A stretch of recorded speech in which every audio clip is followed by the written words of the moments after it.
Hello, everyone, and welcome back to Nerd Haven Podcast.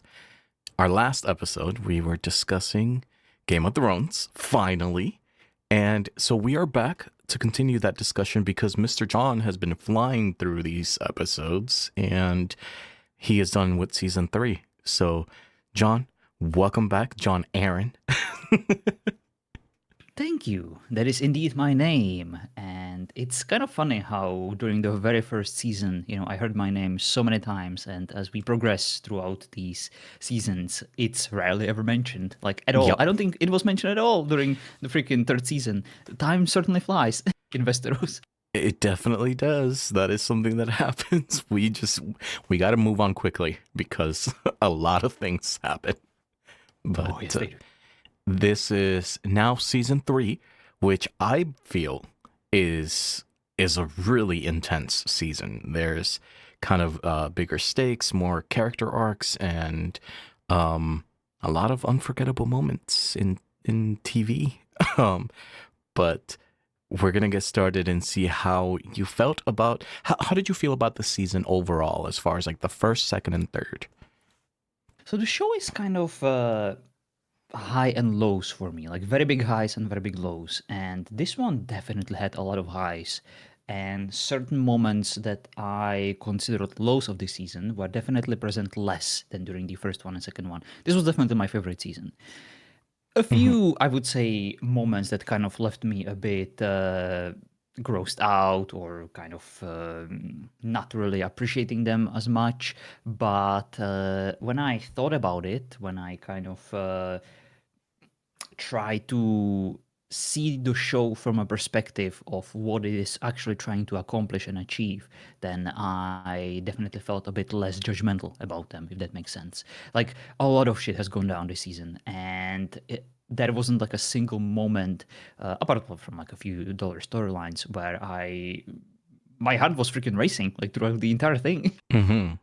Yeah, I think that season 3 does a really good job at that because it's really moving the plot forward, I feel, as far as getting people established, getting some storylines established. I think we spent a little bit more time beyond the wall, which was one of your things that you mentioned before, that like the wildlings and stuff were kind of a side story or barely mentioned. And I think at this moment we start experiencing that a little bit more. So how did you feel about the wildling lands beyond the wall?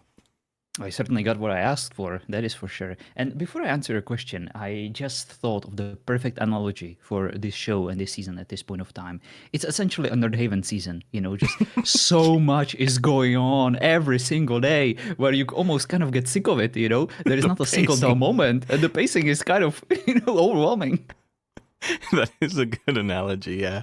The pacing is intense.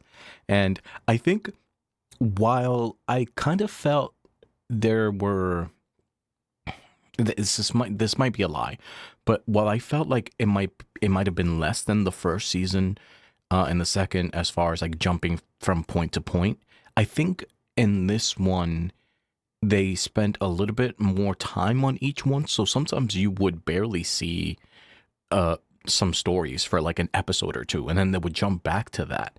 And instead of like jumping back and forth in the same episode to try to cover so many things, which is kind of interesting, but it also makes it so that it's just like, holy crap, like what is happening all at the same time.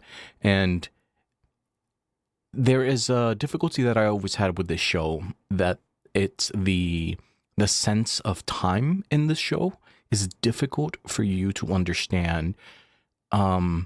They don't really do a great job at explaining how much time has passed, and they do it subtly through like I traveled this amount of time, or it took this amount of time to get here, or like all of a sudden you see somebody somewhere else, so that means that must have taken some time.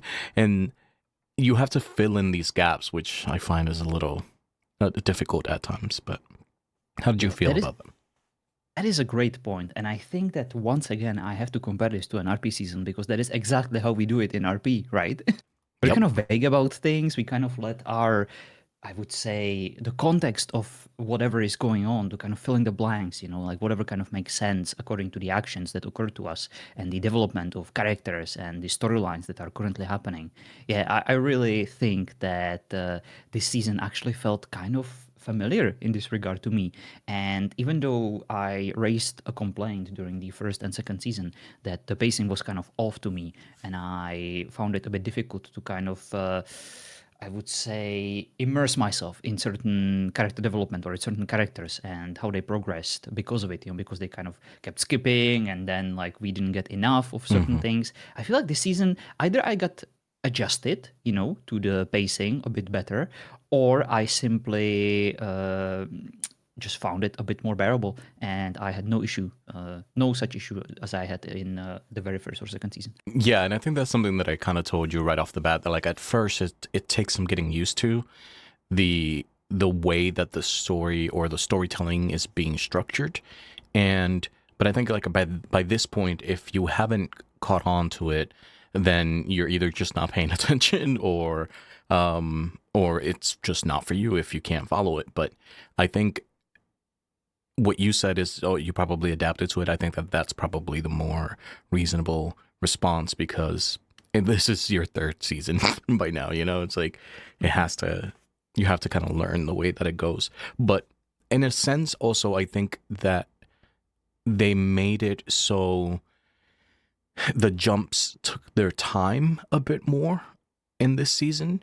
Um, and we weren't being split up into like such minor stories. I feel like in this season now the stories are kind of setting themselves up or at least stabilizing themselves. Certainly. We certainly got a lot of stories resolved and a lot Hmm. of the new ones kind of introduced. And you asked me about wildlings. I was definitely happy to finally see, what's beyond the wall. And the wildlings were not exactly what I expected. They were much more what you tried to prepare me for, like just normal northerners kind of living their lives, Yeah. adjusted to the cold. Almost reminded me of like Fremen from Dune, they're Oh not yeah. just like some dumb barbarians as I thought they would be, or like Vikings, of the north. Nothing like that. They're just kind of proud people, and Survivalists. Yeah. yeah, survivalists. However, I was kind of hoping to like them a bit more than I did, especially the Ingrid lady. Like, sorry, Ygritte. Ygritte. Yeah. Yeah, thank you, thank you. I was definitely enchanted by her at the very beginning. I thought, oh wow, she's so cool. Oh, she's kind of perfect for Jon Snow. Oh, they're actually freaking married in real life. This is a ship I can definitely get behind. But the more it progressed, the more she was just sassy, constantly for no real reason. And during the moment when Jon Snow was like, "Your people are useless. You got beat up in past years every time you try to go behind the wall and combat us northerners," and like her, the proud warrior, she just like looks at him and is like, "No, kiss me, Jon Snow. I am so into you, even though you just insulted my entire culture, all my people, all our ways, and everything I believe in." The Yeah. woman, am I right? I love them, but my goodness, sometimes they drive me mad. There it is. No, and I think that that goes. I think she kind of appreciated his outburst in a way that it was unlike him at that moment, and it's almost like he spoke more like a wildling at that point, and I think that that's kind of where it hit home for her, and because that story arc was kind of about John doing all of that, but also John finding himself in many ways because he was taken away from, or he's been spending all this time away from the wall and what he thought he was going to be doing, or you know his the Night's Watch, but he ends up being with this woman that's completely freaking different than anything he's ever met. So it was a path of self discovery for John that I appreciated. But yeah, the relationship, I don't know, it's fine for me, I guess. Yeah, and don't get me wrong. I love stories like this, when a certain very loyal and honorable character is kind of thrown into the wilderness and forced to live, with the savages and Hmm. potentially challenge, his thoughts on certain things, yet still Right. retaining, to his values because he swore an oath. But like it's a bit of a trope, It but a is, trope that definitely I is. enjoy, and I feel like the way it went, I did kind of like the resolution, where she just freaking shot his ass with 3 arrows. I Yeah. predicted it. I didn't predict all 3 arrows. I only predicted one, but I'm certainly curious about how this is going to end up and how it's gonna turn out. Yeah, we'll see where that goes. Did you think that the addition of, or spending more time beyond the wall and the addition of those stories, did it help make the world feel bigger, or were you overwhelmed by the addition of like another people? No, no, I think they did a good job when it comes to introducing this PvE threat, for the lack of better words, where I am just glad that it's not just like zombies, that would be just boring Walking Dead, just roaming the streets being like, brains. I Right. just find it so dull. I hate that trope. But these are unique. These are like more fantasy threat. And in this regard, I appreciate it, They have a clear weakness that was kind of discovered by a very unnatural person to do that. Freaking Samwise Genji, the great, or that's kind of how I call him.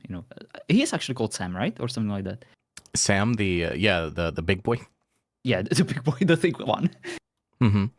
And yeah, yeah, clearly, from what I understand, these zombies are vulnerable to weapons that are made from almost like glass or a Is resource made from dragon glass, dragon yeah. breath, right? Is dragon glass, which is kind of the equivalent of obsidian. Yeah, yeah. Yeah. So like melted sand by dragon fire, I presume, Mhm. something like that. Yeah, yeah. And yeah, it's interesting. The whole thing with the whites and the White Walkers is an interesting concept because they do explain a bit of how they happened or how they came to be and why. So it's not just as clear, it's not just as plain as saying they're undead and they're just zombies that want brains. Like it goes a little bit beyond that, which I also appreciate. Um Yeah, like, why do they need babies? That's what I'm still curious about. yeah. Yeah, and you'll see a little further along the line.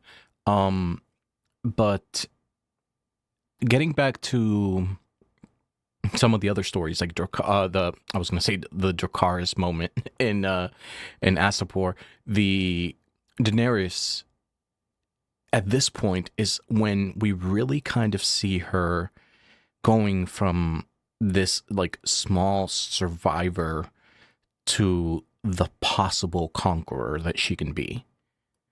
She definitely hit her stride this season, and I didn't expect to like her so much. At first, Hmm. I was just like, "Oh, this is clearly, like the main character. She's gonna have the main character syndrome, and she's gonna be like pushed very hard by the show, and I'm probably gonna hate her, because she's just this freaking, blonde, and she's very pretty, and she's gonna have everything handed over to her. But like the way she's using her influence and her position, I can definitely get behind, and she's such a badass. She's a great Yeah. actress too. Like I'm kind of surprised. I've never seen her anywhere else. Yeah, she's great. I think I've seen her in a couple of things after Game of Thrones, but I think this was the first thing that I seen her in.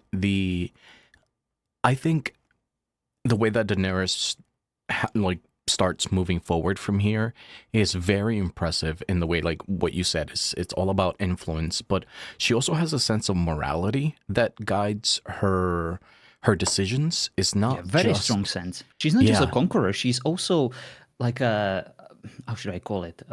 She is oh, what's the word I'm looking for? Uh Liberator, right? She wants to yes. liberate the slaves. That is a very strong motive in her reasoning. Yeah, because when you think about it, her brother sold her off. So she was kind of a slave herself in a Yeah, she sense. was a means to an end. Yeah. And I think that then becoming the wife of the Khal and seeing how all these people operate and their cultures and stuff like that, I really appreciate Daenerys' story going from kind of like this victim, if we're being honest. Like she was a victim that has kind of calloused to become what she is now, and it just keeps moving forward because it's more than power at this point. I think she just has a point to prove.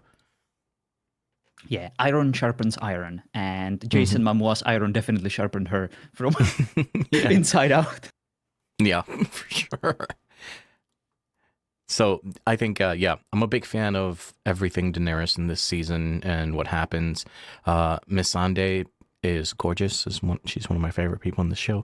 Um, but yeah, did do you think that the your opinion of the Night's Watch changed at all as kind of like a, I don't know, a force or a group leading the conflict with the wildlings? After spending some time with wildlings beyond the wall and things like that, do you think that now you see the Night's Watch a bit different or what they're responsible for? I like the idea of Night's Watch, but I feel like if I were to kind of remove myself off the show and just judge them by the standards of common sense, it doesn't really make sense, right? To basically concentrate a bunch of criminals and absolute dirtbags to essentially protect us from all these existential threats and expect them to constantly work together and to just be a reliable force, right? They are Yeah. just bound to essentially rebel, to fuck everything up. And if it was under stronger leadership, then perhaps I could get behind it. But it just, I'm surprised that they remained this freaking in line for so long. Yeah, I think it's an order of people that are on very thin ice all the time because of the fact that it's made out of volunteers but also out of criminals that are only there for for their lives, right? And I think that the threat to their lives can only get them so far as how much I'm willing to do or Yeah, what I'm willing to fight for. just like, why would you make a group of extremely edgy guys who are young and full of life, who are criminals? Why would you deprive them of sex? Why would you deprive them of any like chance to be with a female? And why would you constantly put them in situations where they are under absolute stress and tension and expect them to like stick to their duty, Yeah, whatever to oath stick they to their swore? duty.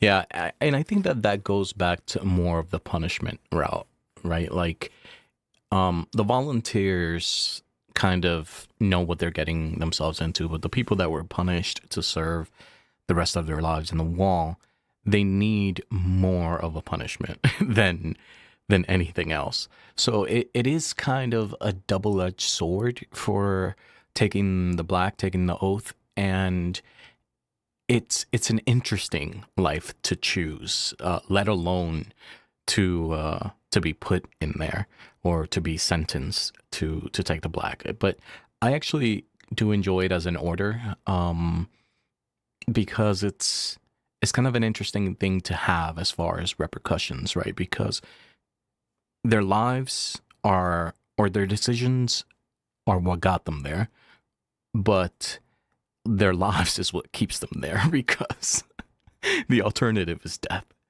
Yeah, the idea is certainly very cool and very unique, and I am liking their contribution to the show. Yet right now, I am curious, like what's gonna happen, with the Night's Watch. It's pretty much just wiped out, decimated. Yeah, it's a mess. So then let's see. Then we have the Lannisters. Oh my I goodness, I yes. think we have a lot of good moments with the Lannisters this season, or I mean, good in the sense of storytelling, I suppose. But we see Tywin basically taking control of King's Landing indirectly. So how do you feel about Tywin Lannister at this point of the show? Oh, I adore him. He's incredible. Like what a freaking presence in every single situation when he's on the scene, and He is absolutely cruel, but I did enjoy the fact that they allowed us to kind of peek under the curtain when it comes to like his reasoning about his son, freaking Tyrion, and Yeah, like the difficult decision that he had to make, and how much he resents him and why he resents him. All of them essentially blame him for killing like their mother, his their wife, mother. Yeah, and it's clearly cruel and deranged as all these people are. He's probably inbred too, but yeah, he's a very good character, and he's something that is desperately needed in that kingdom to make the tough decisions and to kind of keep it from falling apart. Because when you have a society that is essentially, I would say, built upon the foundations of betrayal and people climbing over each other and just fucking each other over for hmm any gain necessary, then you need someone firmly in charge who makes everyone afraid, to go yeah. against him.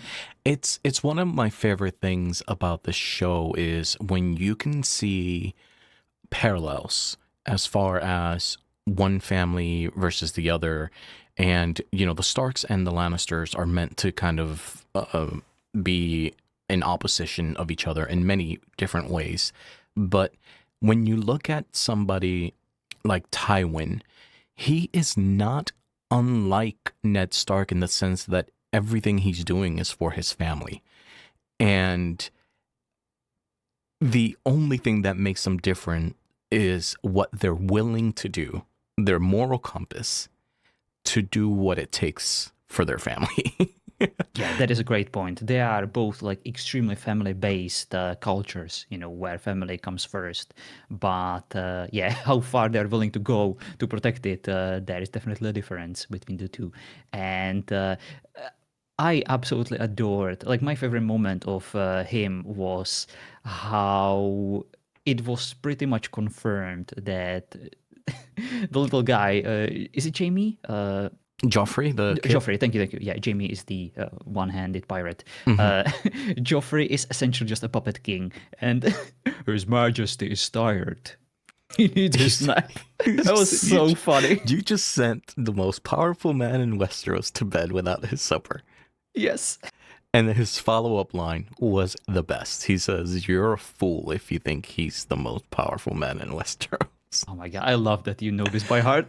Oh my god, it's because it's such an Iconic scene, impactful right? scene, yes, that anytime I see it or anytime that I come across it, I'm just completely engulfed in the moment because it's like what Yes. you said, Tywin demands respect, in a way that you just have to like just sit there and listen. Oh yeah, that was like one of my favorite scenes of the entire show, no doubt. Yes, it was so damn good. And especially with Cersei just sitting there as well. Like, what is she gonna say against her father? Like, she just gets up and goes to take Joffrey away. So it's like, oh my god, it's such a good scene that shows you the hierarchy of power, in a very And specific way.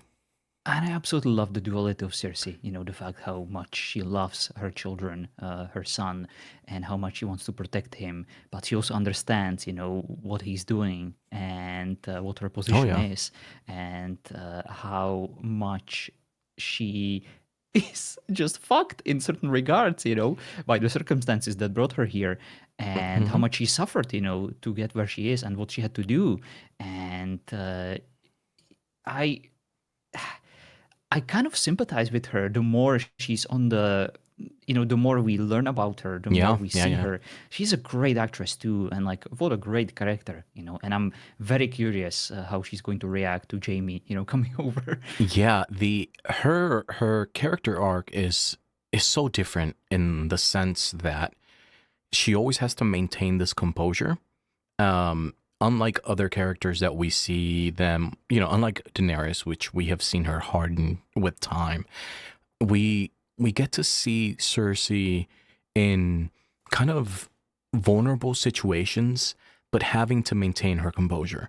And it does make you sympathize. It makes you feel bad for her in certain ways because there's times that she's just a mother, you know, and there's other times that she was just a wife, and And there are times where she's the second most terrifying person in yes, Westeros. exactly. And After and Tywin, of course. and it's all like put together in one woman that's like just kind of imploding at times, and she's so great as well. What Yet she about can also get drunk and just, be like super irrational. yes. Yeah, for sure. Um I think that she understands that Joffrey's a monster and that hurts her. Hmm. But what are you supposed to do, right? As a mother, you can just Yeah. unlove your child. No, you can't. So how do you feel about Joffrey this season? Joffrey, he's playing his role well. I understand his Hmm. place in the show, but like I, he's just cruel for the sake of being cruel. To Exactly. me, he's exactly the same as the guy who's torturing freaking Taven, the frog face Theon? as well. Yeah, yeah, Theon, yeah. thank you. Yeah, sorry, not Taven. Yeah, Yeah, Theon. they're very, very similar in nature in regards to how cruel they are. Yeah. And I feel like in this way they are very one-dimensional, and I'm kind of just seeing them as a prop, for the show. I don't really see them as like Hmm. well-developed characters. He's a child, and he clearly went through a lot of trauma and like horrible upbringing, and he's a product of freaking your brother and sister. So Yep. you can't really expect much. But like, he was never supposed to be in in charge of freaking King's Landing. He is just. I think it is quite common in monarchies, right, for children to only claim the throne once they're of certain age and once they're prepared for it. And in the meantime, Yes. you have like appointed leaders, who kind of keep the seat warm for them whenever they're ready. Which was what Ned was supposed to be. Oh yes, yes, yes. And but yeah, no, it's true because of the fact that they're so young that you give somebody fire that just wants to see things burn. What Right. do you And yeah, what do you expect? what do you expect is gonna happen? Until But that clearly, person. a great like actor, and Oh like my his God, performance yes. on the scene is impressive. He makes it so easy to dislike that character, and it's very impressive. So we talked about the Lannisters. If we look across the room or across the realm to the Starks, oh boy, the Starks, the Stark struggle. Let's call it. That family is going through it. Um, we start seeing some of the questionable decisions that Rob makes because, let's be honest, young kid, and I think if I'm not mistaken, Tywin made a comment that says, he's a young boy that's never lost a battle, you know, and Mhm. that's gonna affect like his attitude and stuff like that. And it kind of does. I think at one point I feel Rob felt like he had the upper hand and that he was winning these battles um and he felt maybe he was on top of the world to the point that Untouchable. yeah, untouchable, and to the point that I think was his downfall. So how do you feel about Rob as a character from season 1 to season 3, and then kind of what happens to him in the season?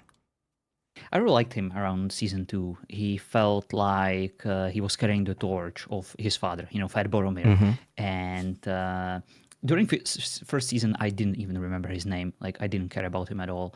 Right. And in this season, I honestly got a bit tired of the whole thing. I feel like the march kind of lost a lot of steam over the course of the third season, Hmm. and the constant like, ooh, my mother did that, and ooh, I had to do this, and ooh, the bannerman, we have to make sure that we're all united, and oh, I did make a promise, that I will marry the wife of this vengeful person, but I'm not gonna do that. I'm just instead gonna marry this, freaking hot chick, and I'm gonna show her off, to this guy who definitely doesn't have a vendetta against me.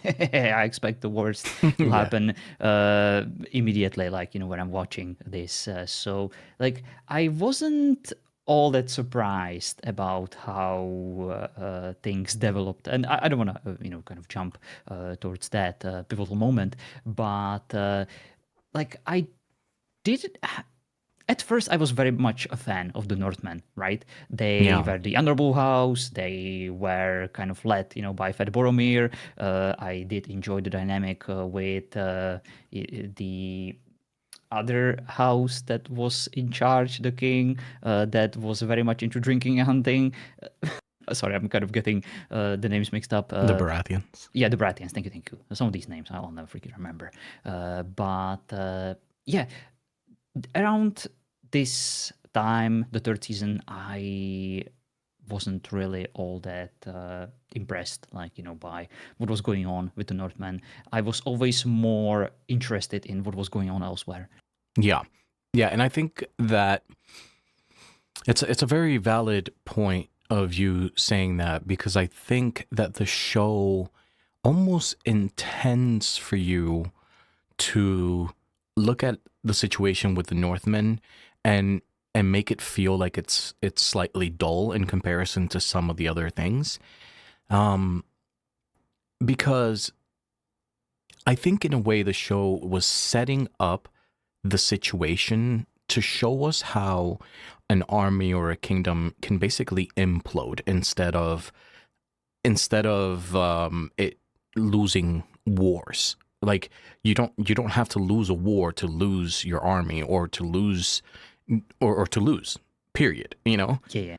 And I And think I like how we see both, right? We exactly, saw the great battle, and now we saw like what would happen if you avoided the battle in the first place, And that's why Tywin's argument actually made a lot of sense, right? If you remove the king, if you remove the queen, then the entire board just becomes almost meaningless and exactly. leaderless, and you avoid a lot of unnecessary bloodshed.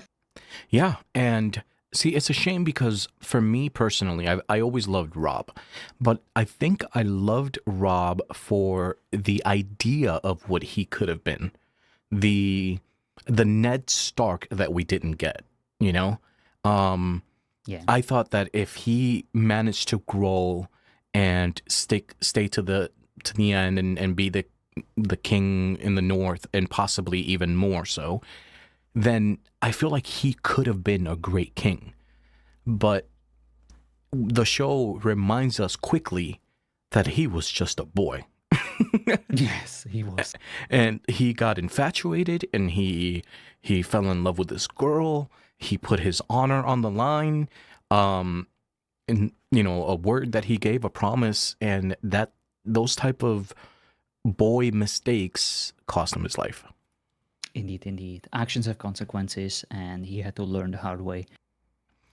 Yeah. And so like in a way, I really appreciate that the show didn't hold back on that, on showing us consequences to our actions and showing you that essentially just because you think you're on the right side doesn't mean that you're going to win or that you're more favored to win. One mistake can cost you everything. And then we have the red wedding. So Yeah. let's before we get to the red wedding, let's talk about Arya Stark and some of the other Starks.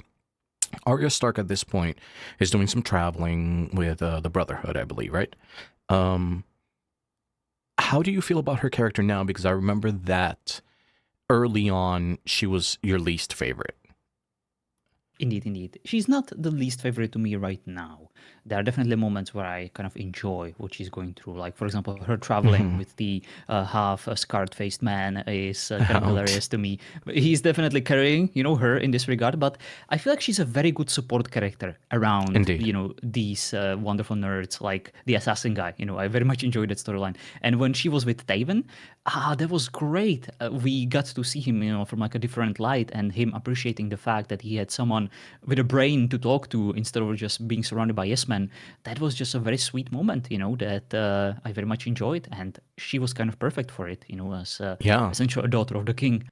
Yeah, one of the things you mentioned the time that she was serving Tywin as the cupbearer. The it was pretty much one of the only times that we saw Tywin being a parent. Yes, exactly. Kind of.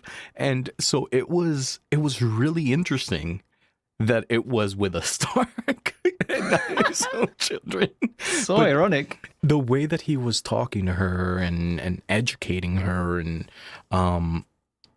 accepting the conversation with this just child was kind of heartwarming in a way, something that we don't get from that character. Yeah, I wish it would have lasted longer, like an I entire agree. season. I would Yeah. have loved seeing that. And, Yeah. maybe even like stick to it and just kind of adopt her, it would be just, and her kind of preparing for revenge, down the line. Oh my god, that would have been crazy. Now, then we have Bran. Bran, I feel like, is still kind of a very side character. There's a lot of things, that important things that happen with him, with some of his abilities and things like that. But I feel like that might be more of a disconnect for you. Am I right to assume that? It is my least favorite storyline for Right. sure. Like, if it weren't for Hodor, I would have been totally checked out. I love Hodor. And I completely understand. I think that there's some of the things that I enjoy about Bran, and it's a very what do you call it? Lore dump type of character. It's basically how we find out anything. Like, about the lore and the history. They use Bran. We're Bran, basically the audience. And it's also kind of my least favorite story, even though there are some cool things that we get to see, but not a huge fan. Yeah, and I feel bad because, as you said, this is clearly important. This is something that will absolutely be important in later seasons, or at least that is what I predict.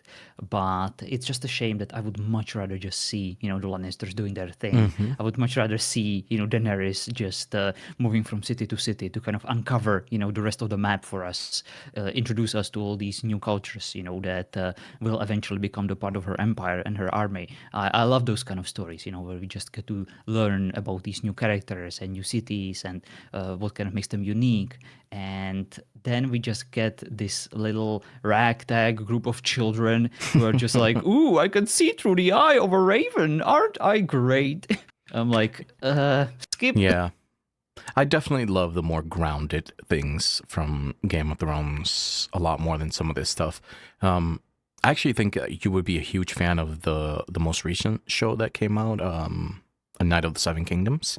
I heard about it. I heard exactly this argument that it's kind of like, your everyday Game of Thrones, just focused on like, the very basics. Yeah, it's basically just like one character and what's happening with him. And it's like a low life type of story, and it's fucking awesome. Like, Slice of life of Westeros, right? Yeah, exactly. Yeah, and it's really great.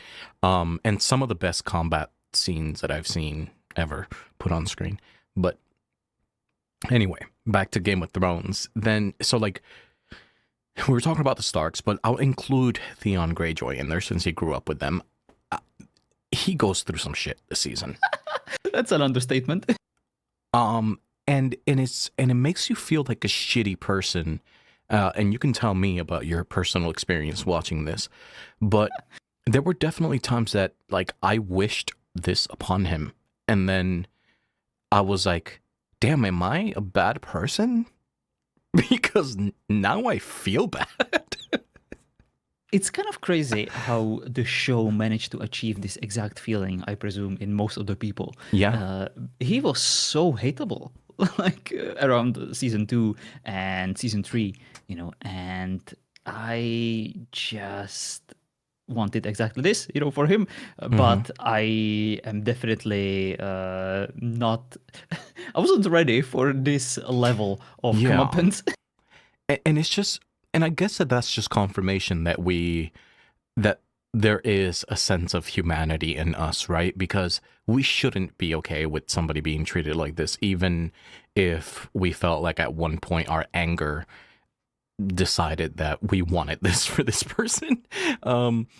Yeah, like a Like, simple, quick kill to kind of, have a revenge against him or to like teach him a lesson would do the trick just fine. But what we got instead was a season-long torture fest of his entire fucking body, dreams, and goals.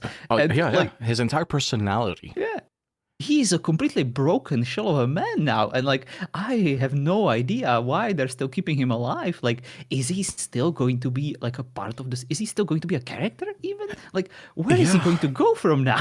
I think, and in many ways, I think in many ways that he is a tool to get us to understand the type of character that what is his name? Jesus Christ. That the Bolton bastard is. I Right, the can't. torturer. Ramsey. Yeah, Ramsey. I think it's What a fitting name. I think it's more of a tool to show us how His shitty cruelty. of a person this guy is Yeah. than really what Theon deserved. Because yeah, holy crap. Props to the actor. Like, he makes it seem so painful, like everything he's going through. And I am just Yeah, props to both actors because to both. Ramsey is such a like. I raised a few complaints about Joffrey being put into this position, but Mhm. like when it comes to actual grown-up adults doing this, cruelty for the sake of cruelty, I'm Yeah, kind like of Joffrey is a kid with a magnifying glass, right? yeah, Ramsey is not. no He way. is fucking demented. He is absolute lunatic who is just the cruelest character in this world, no doubt, who just enjoys being evil. Yeah, and actually, you mentioned the character, the actors, right? I read a story that Theon was actually booked Auditioning. but using Reek. So, like, they hired him for his ability to play Reek, not Theon. Ah. And because that was kind of like where he really needed to shine. And I think that he's fucking killing it as an actor. It's sad as hell for the character, but and then Ramsey, I actually know him from the show Misfits, and I liked him in that show, but in this show he's it's just something else. Very cool. I wonder if we are going to get like a Varys type of character, who will survive this, and we will then get to see like his slow desire to have a revenge, against this guy. He will like track him down, he will seek him out, and he will prepare like this elaborate scenario where we will eventually see a similar situation like we saw, this season, where Yeah. he got his sorcerer delivered on a silver platter. Yes. So before we move on to the Red Wedding, I must ask one question. Do you think the Starks are going through all of this and losing whatever it is that they might be losing based on bad choices, or is there a level of bad luck? I just think both, right? Like, Yeah. it's just a fucked up world, and any good and honorable deed in Westeros eventually just goes punished. And the show made it very clear that only those who know how to play the game, and only those who have strong deck of cards get to survive. And it's all about influence, and it's a chess match, right? You can't just focus on your good moves. You also need to counter your opponent's best moves. That is the only way to win the game. You need to be constantly aware of what your enemies are doing. And that is why, the best and most influential people in Westeros are just ultimately clever, right? Or they have a lot of power, but it does not make them susceptible to survival, long term. Yep. Agreed. Cersei said it, I think, in season 1 at some point. When you play the Game of Thrones, you win or you die. Mm-hmm. And that is basically the entire motto of the show. Yeah, I feel like Starks are kind of a punching bag of the show, but I think that this is my prediction, not knowing what's going to happen at all. I feel like Jon Snow will kind of use this as his motivation, to like avenge his family, and he will essentially be like, the Aragorn of the show, or maybe even Paul Atreides, because Mm, in Dune, the House Atreides got fucked in a very similar way, right. and I feel like this is kind of where the show is heading. Yeah. We we shall see in further discussions. But now, the Red Wedding. I want you had no idea that this was happening except for the fact that it's been like a pop culture thing, right? Like that you've Yeah, yeah. heard the Red Wedding. You didn't know what was going to happen. You didn't know what the outcome was going to be, but you knew something bad was coming, right? Indeed, indeed. I was very much familiar with the term Red Wedding, and I figured that it is coming, but I did not expect it to come during this season. And even when the wedding was happening, I did not see it coming. I only started suspecting things will go wrong once, the mother noticed that one of the Boltons, I believe, was Bolton, wearing yeah. the armor, and that made it very clear, that something bad is going to happen. But even throughout all of that, I was still unsure whether this was actually the Red Wedding. I kind of expected the Red Wedding to be red, and not just bloody. I don't know why. I'm just a stupid guy. Oh my god. Simple, smooth brain. That's what I am. John's like, there's barely any red in this scene. I Yeah. don't know what's happening. I genuinely pictured like a scene in the desert, where Daenerys is like marrying someone and where like there are red banners everywhere, like a house of red, like a Harkonnen, Oh And shit, that, that's that is great. what I expected. That is great. So then how did you feel about what is considered one of the most shocking events in TV history? Well, I was kind of sad, honestly, at first. I thought to myself, wow, all these cool characters, all of these stories just deleted, in Hmm. an instant. But then I started thinking to myself, I don't actually care much about these people. I feel like they all achieved everything they were supposed to achieve. And I feel like this is kind of the perfect moment for this because I was kind of getting tired, of the constant marching and things not really developing all that well and people kind of arguing between one another and like the inner fighting and, the freaking, my mom, I cannot trust her, she let Jamie out. So like everything that was supposed to happen kind of happened. And I almost appreciate the show for cleaning the house and allowing things to kind of progress. Yeah, yeah, yeah. And I have a big respect for the show allowing something like this to happen because I was discussing this with some of the guys earlier on the call and we were talking about how you've seen main characters die in shows before, but to see it like this was such a shocking moment for everyone because unless you read the books and you knew what was coming, you had no idea at all that something like this could even happen. You losing two, three, or more main characters in one scene. Yeah, thankfully the show has so many of them that Right. like we will barely even notice. And the show is Yeah. very good at introducing new characters on the scene that you immediately kind of either gel with or absolutely hate. Yeah. And I think that one of the things that I really loved about the Red Wedding is a weird thing to say because it's such a fucked up event, but it's the way that it was written and the way that it was put together. I think about it more or from like an artistic point of view. The fact that they made it kind of like a little emotional roller coaster. They introduced a little bit of hope before just completely tearing it apart from you.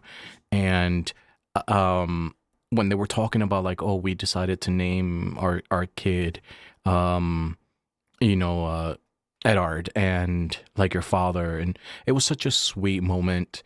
And then it's just like, remember when you were kind of feeling wholesome? Fuck you. Yeah.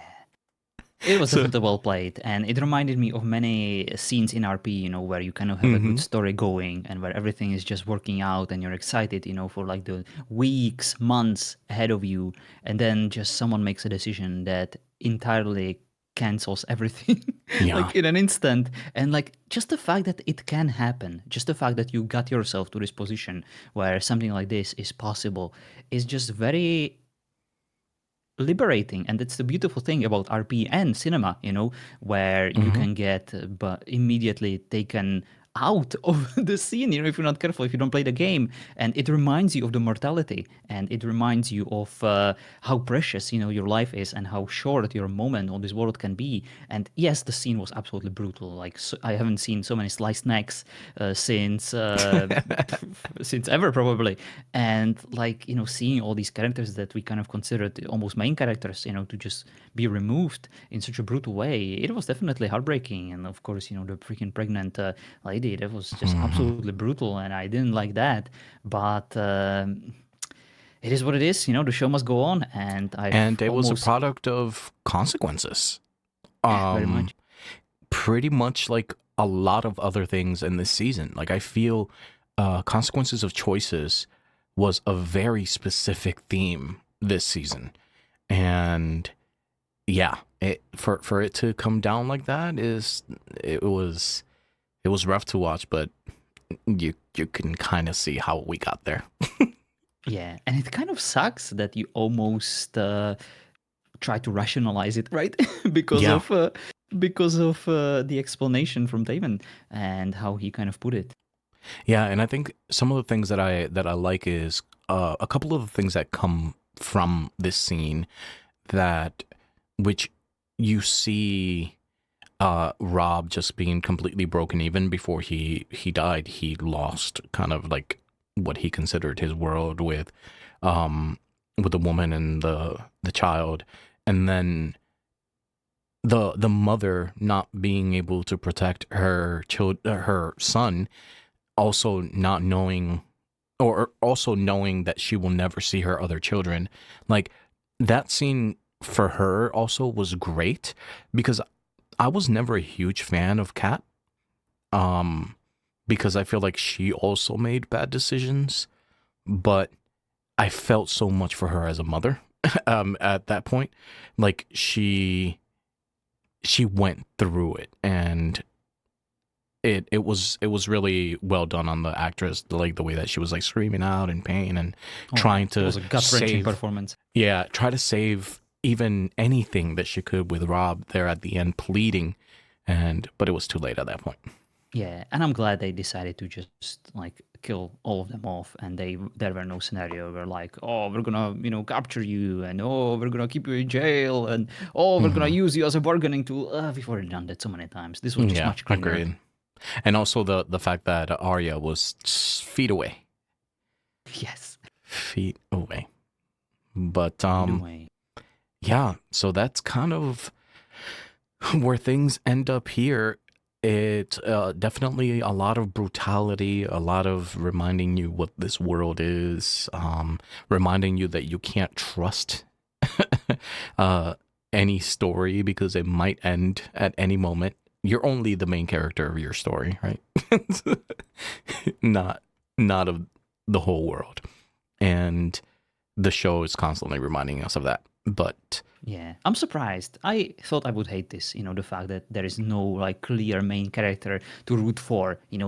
Everyone is essentially expendable, and the world kind of matters more than the characters themselves mhm, and how things kind of move forward. But like because there are so many of them, and because so many of them are so engaging to watch, I almost don't mind. Like yeah, I don't mind that there is no Utrecht. I don't mind that there is no Spartacus. I can still find enough to cheer for, and it's like survival of the fittest at this point. yeah, in a way it is. And Yeah, it's it's fun like, to know because you don't know who's gonna win. yeah, you don't know who's gonna win. Yeah, I think that that's kind of the exciting thing at the end is like, and you have so many people playing the game that you have no idea when one move will change it all. Indeed. What a fitting name, Game of Thrones. Right, right, definitely. So, Touche, George R. R. Martin. so okay, before we wrap up, I want to ask a couple of the same things that I asked last time, which is what storyline are you most invested in right now?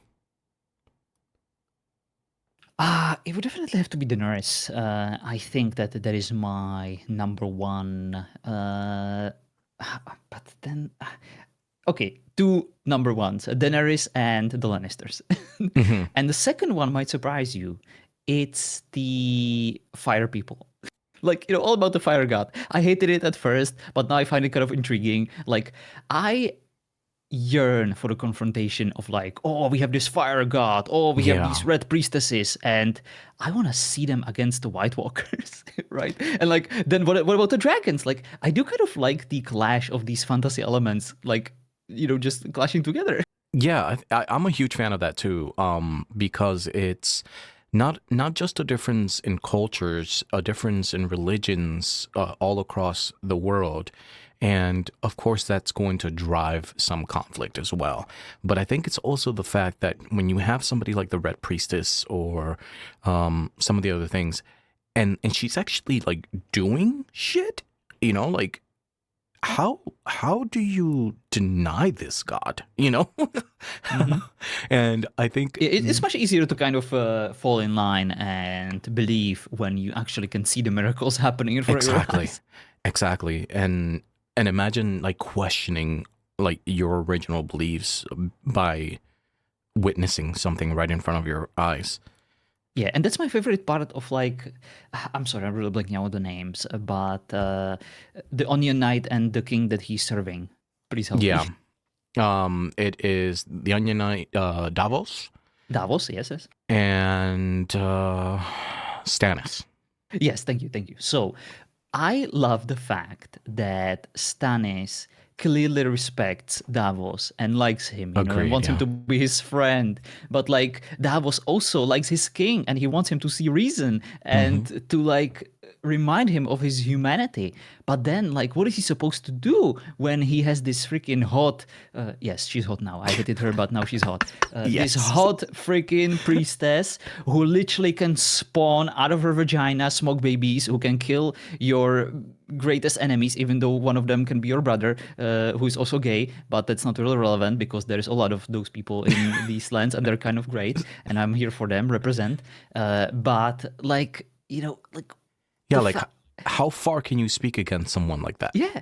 And I love the fact that Davos is like, well, you don't have to, you don't have to even be on our side. You can do whatever you want. But like, Exactly. you cannot deny the fact that there is this freaking fire god who clearly like favors this lady, and she can Hmm. like do these wonderful things. And then we have like a completely different guy who practices this religion who can resurrect this one guy. Like that is kind of cool. Like, why is it this It's one wild. guy Yeah. that can be resurrected, and why can only this person do it? And like, what happens if he does it some other times? And what if we put all of this and throw it against the White Walkers? What's gonna happen? It's very cool. Yeah. Yeah. There's a lot of really cool aspects that I feel like if they were the main focus of the show would be a bit much, but the fact that it's just kind of like side stories and basically icing on the cake, it makes it so nice to ingest like every time that it happens. It's like, how is that going to affect the rest of the story, and I think it's really cool when they just kind of throw curveballs at you. They're RP curveballs. Yeah, yeah.